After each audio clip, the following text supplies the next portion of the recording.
protest has been organised in Sydney calling for an end to occupation and war in Palestine, Iraq and Afghanistan that the current Australian government either supports or is directly involved in. The key demands of the protest call for the government to withdraw its troops from Iraq and Afghanistan, end its support for the siege of Gaza and abolish the Australian anti-terror laws, which among other things criminalise support for the resistance to the Israeli occupation in Palestine, as well as the Iraqi and Afghan resistance to coalition forces in their countries.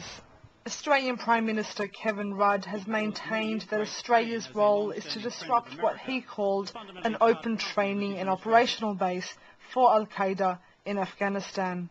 Riz Wakil, an Afghan national from the Hazara minority, fled Afghanistan due to persecution from the Taliban. It's almost 9 years since, despite our strongest opposition, the bombing of Afghanistan began, and 6 years when US waged its war on Iraq. I left Afghanistan fleeing for my life from the same regime that these liberators promised to get rid of. Jeff Harper, an Israeli professor and activist, is in Australia on a speaking tour. He addressed the rally and called for, among other things, an international product, academic and cultural boycott of Israel, as well as divestment from and sanctions on the Israeli government. Don't think that this whole issue of Gaza and arms and oppression and militarism is isolated to some far-off place. Australia is right in the center of it. Australia is developing arms with Israelis and others.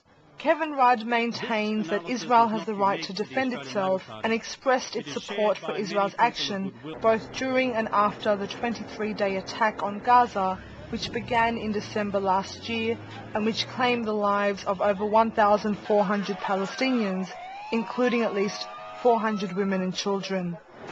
Protesters here feel it is becoming increasingly important to demonstrate against the government's involvement or support of wars and occupation in the Middle East. They say their government is contributing to unrest in countries abroad and feel an obligation as Australian citizens to speak out against it.